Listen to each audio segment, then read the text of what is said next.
Hello, my name is Ted Conway, and today I'm going to talk about the need to catalyze and facilitate the unique abilities of people with disabilities.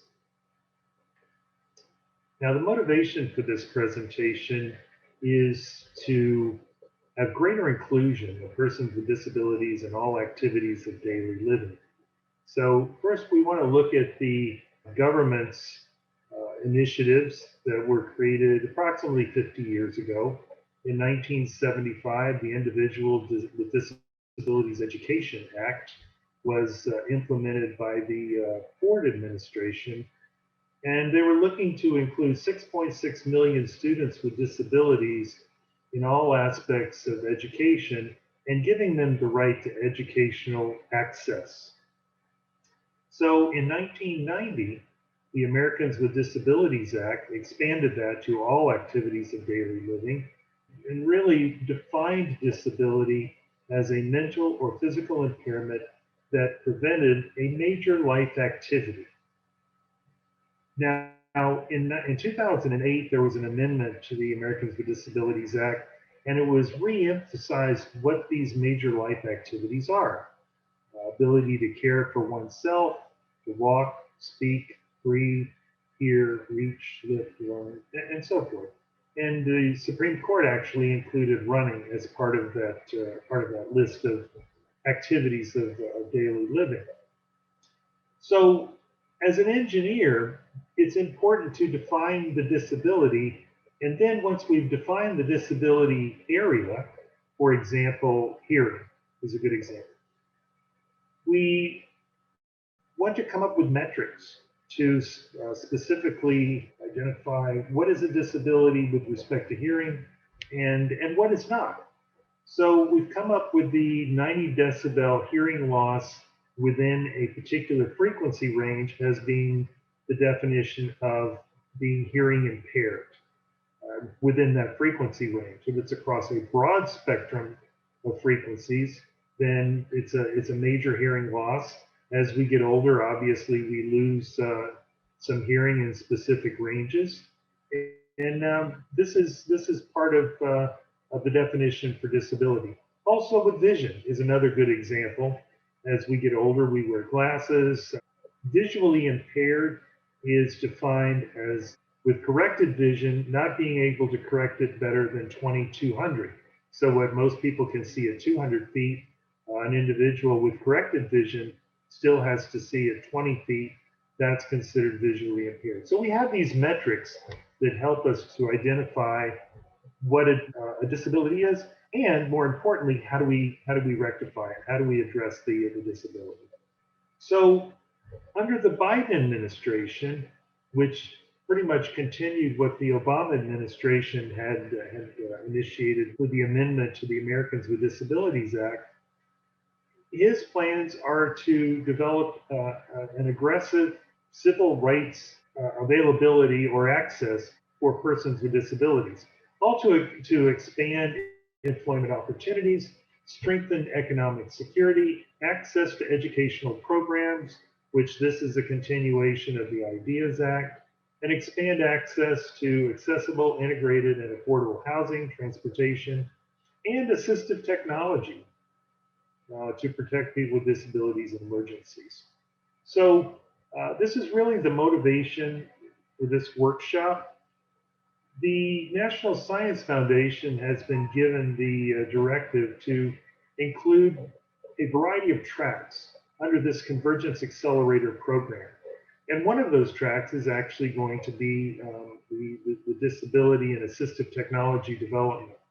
So basically, the Convergence Accelerator program is designed to support and accelerate use-inspired convergence research.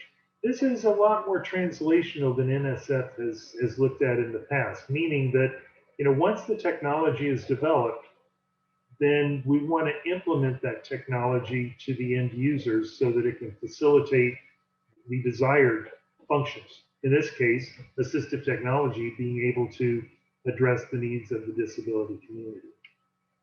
So why support the disability community?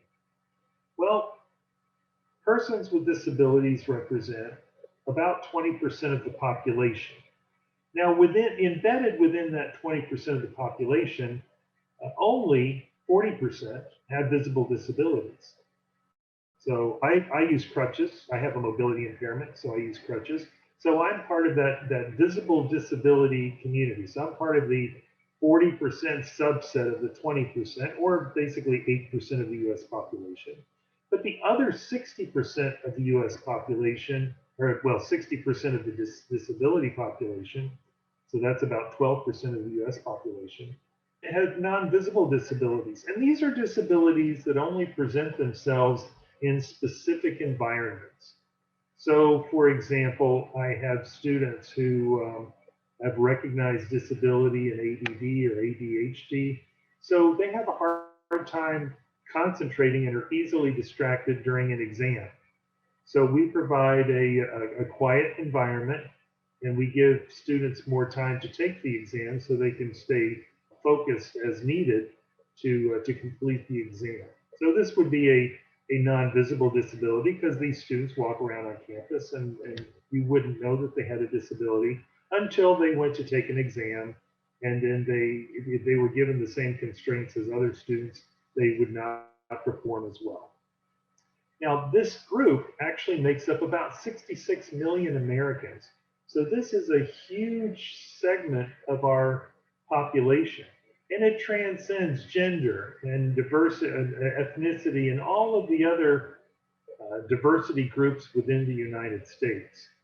Now, this is a kind of a discouraging statistic. 65% of persons with disabilities are unemployed currently. And this number really hasn't changed since 1986. So for the last 35 years, when these numbers were actually compiled, we haven't seen a drastic change in the employment of persons with disabilities.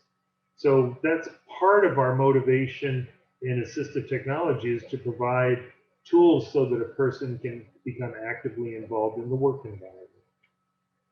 So what traits are necessary to be successful in all activities of daily living, including STEM fields? So I want to focus a little bit on being a person working in a science, technology, engineering, or mathematics area. And in general, we all have to have problem-solving skills.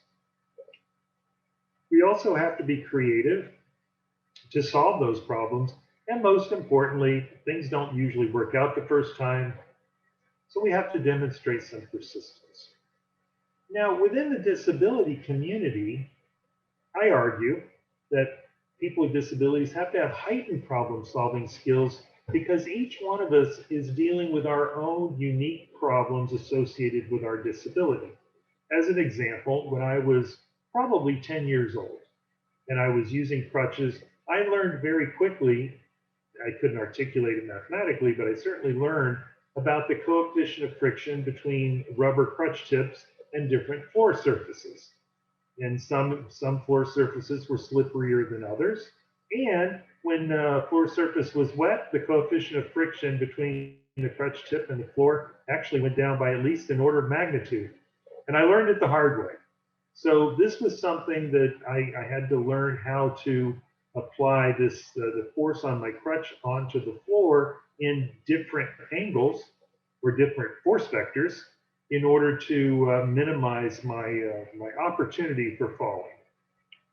So to do that, I had to be creative. Now, a 10-year-old doesn't really know about the physics of forces and loads and all of those things, and friction, but inherently I learned it, and I became creative on how to address it so that I wouldn't fall. And most importantly, I didn't have the opportunity, as well as all other people with disabilities, we don't have the opportunity to really say, well, today I'm not going to be disabled. I choose not to be disabled today. We don't have that option.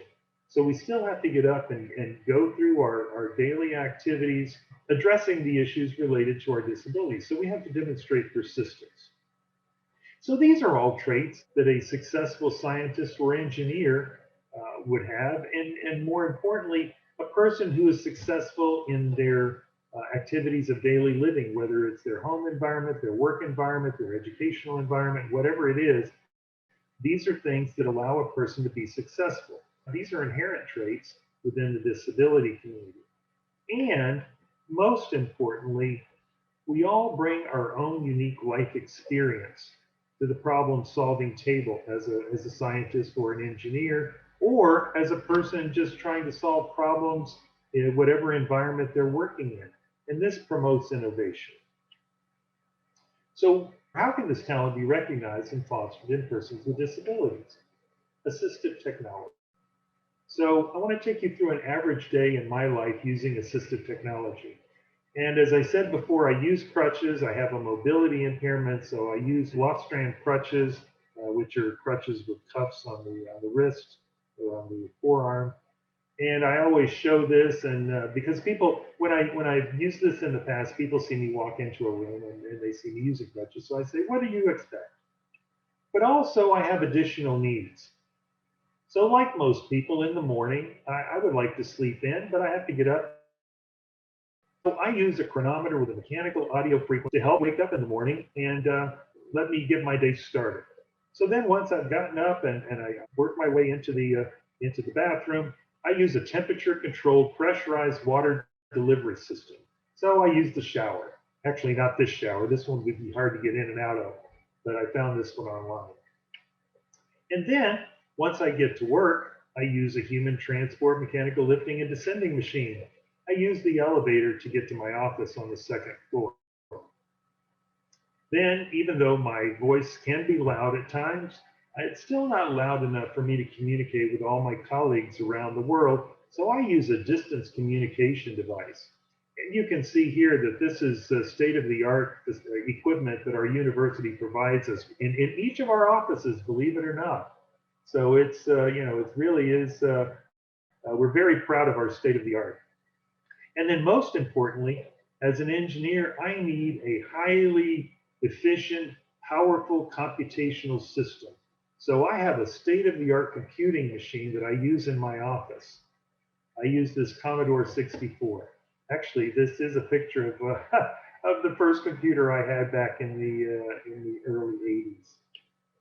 So really, I show this to state the obvious. Assistive technology allows us to conduct and complete tasks that we would otherwise not be able to perform. Whether we're disabled or not, we actually use assistive technology daily in just about every aspect of our daily activities.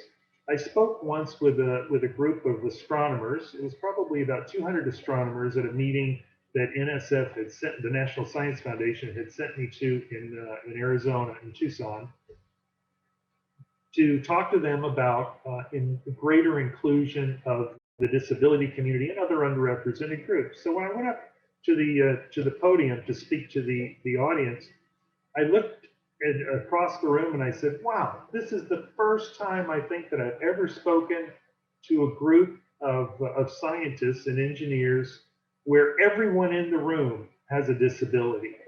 And they look at me very quizzically like, well, what are you talking about? And then I said, with respect to your science, if you didn't have telescopes and frequency analyzers and highly computational systems and all of the other tools that you use in the observatories, you would still be looking up at the sky trying to make sense of the constellations instead of trying to understand the fundamental aspects of the universe. And that seemed to resonate with the astronomers. They hadn't thought of all the tools that they use as assistive technology. So we all use assistive technology. Now, why should we include persons with disabilities when we discuss underrepresented groups in general? It's because of the talent that's embedded within all of us, including persons with disabilities. So Bruce Albert, who was editor-in-chief of Science, he and I were discussing this one day, and he was telling me about an editorial that was coming up soon. This was back in 2009. And he said that when he was young, he felt that providing educational opportunities to everyone was a matter of social justice, part of the social contract in the United States. It was the right thing to do. But now, he said, it's a matter of national survival. Any country that fails to encourage and develop the talent in each individual through the, in this case, through the public school system, will suffer greatly. All people within the United States have to have access to education and, more importantly, access to other activities of daily living, which is the main motivation for developing assistive technology. Doug Wild at Stanford University also noted that different approaches to problems arrive at the best solutions. And those best solutions can be achieved by the greatest diversity of problem solvers. I was reading about this young woman, girl actually, 10 years old, Gemma Leach, who had competed in a writing competition. And there were 1,600 contestants in the competition. And she won the competition. Now, she's a young girl who is in a wheelchair. She's speech impaired. She has no speech ability. She's very spastic. She has cerebral palsy. But she uses a stick with a ball on the end of the stick, now this was 10 years ago, to tap on a screen to tap letters out to write. And she wrote, as part of her essay for this competition, that many people can't imagine how there could be a brain in this body. They see a broken child like a broken toy, simpler to dispose of and use for the few things it can still do. Few people suspect a city of people lies inside my fractured casing. With artists, musicians, politicians, teachers, priests, and spacemen all vying with each other for airtime on Gemma FM. So this is what we want to tap into. We want to be able to tap into all of these outstanding resources that are embedded in each one of us. And we can tap into that, especially within the disability community, by providing assistive technology. In fact, with respect to Gemma, once this came out and it was in the news, I think Apple provided her with a heads-up display so she could use her eyes, and actually she was able to speed up her writing and looking at the letters much quicker. And then, of course, it evolved in looking at word groups, and so she was very successful with technology, and she didn't have to tap out these letters. So as we move forward in the future, especially under the Biden administration, assistive technology has to be available for everyone who needs it. Now, I was at a meeting about 2 years ago, and I had a conversation with Buzz Aldrin. This was a meeting on getting to Mars, and you can read his t-shirt and you can see how he feels about it. But Buzz and I this was during one of these session breaks, and he was telling me that when he was on the moon, walking on the moon, that because of the 1/6 gravity, that he was able to get around much, much easier in a lower gravitational environment. And this came up in a conversation because he saw me walking on crutches, and he said that you would have no problems getting around on the moon because of the lower gravity, even though my mass would be the same. So it was an interesting conversation, and this was a workshop actually on addressing issues for the first settlers on Mars.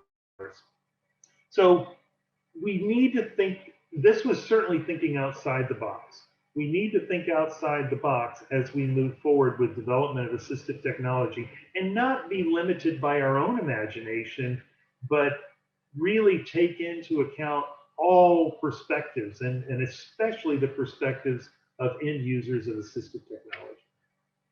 So why should we create a fully inclusive environment?